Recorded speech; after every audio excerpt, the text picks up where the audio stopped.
55 sapeurs professionnels et de 76 volontaires.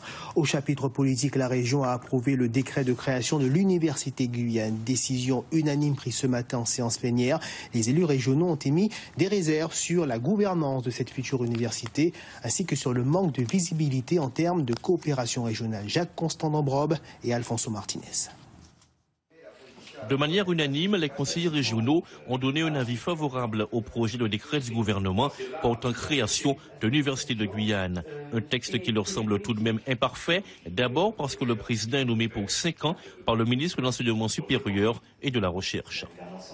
Deuxièmement, il faut que dans tout ce qui concerne les projets académiques, la collectivité régionale, qui a une forte compétence en matière de formation professionnelle, puisque cette université, elle est scientifique et professionnelle, la région soit mieux représentée dans toutes les structures académiques pour pouvoir justement faire cette passerelle entre ce monde universitaire, de la recherche, mais également le monde professionnel. Autre inquiétude des élus, le projet de décret ne fait aucune référence à la coopération transfrontalière. C'est comme si l'Université de Guyane n'aurait aucun lien avec ses voisins brésiliens, surinamiens et guyaniens. Nous allons demander à ce que soit intégré au décret, cette dimension de coopération transfrontalière qui est fondamentale à la fois pour les étudiants mais aussi pour le contenu des formations même. Certains enseignants en poste en Guyane s'apprêtent à regagner les Antilles. Laurent Linguet, porte-parole de l'intersyndicale, a tenu à rassurer les élus qui s'interrogent sur les effectifs de la prochaine université. Dans le protocole d'accord, nous avons demandé la création d'une trentaine d'emplois d'enseignants et ce sera la deuxième étape de la démarche que nous avons entreprise pour faire respecter ce protocole, c'est-à-dire que nous demanderons donc au ministère que tous les emplois nécessaires à l'encadrement des étudiants du pôle Guyane soient fournis en temps et en heure. Après l'avis rendu par les élus départementaux et régionaux, le processus de création va se poursuivre. L'Université de Guyane devrait être portée sous les fonds baptismaux au 1er janvier prochain.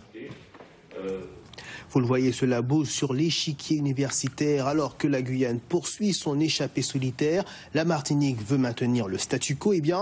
En Guadeloupe, une grande lessive est souhaitée. Le Conseil régional a voté une motion pour la création d'une nouvelle entité qui porterait le nom d'Université des Antilles. Par ce positionnement, la collectivité souhaite la mise en place d'une nouvelle gouvernance.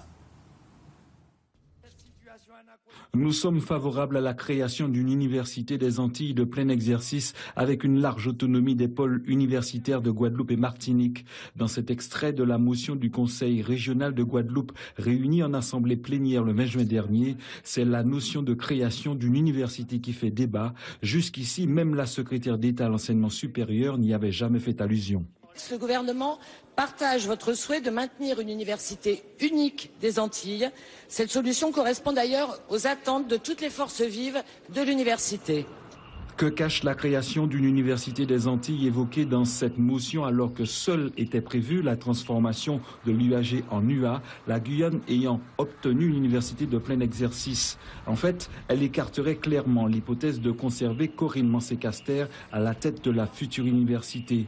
Dans une synthèse des auditions de différents représentants du pôle universitaire de Guadeloupe, il est exprimé le souhait de la nomination d'un administrateur provisoire et de nouvelles élections pour la création de l'université des Antilles. Dans un courrier destiné à Geneviève Fioraso, le président de la région Martinique se positionne en faveur du maintien des instances actuelles de gouvernance et précise qu'on ne peut les remettre en cause dans le cadre de la mise en place de l'Université des Antilles. Mais cette prise de position du président Letchimy pèsera-t-elle sur le déroulement des événements? L'ordonnance qui devrait dessiner les contours de la future université devrait être publiée fin juillet. Éducation toujours.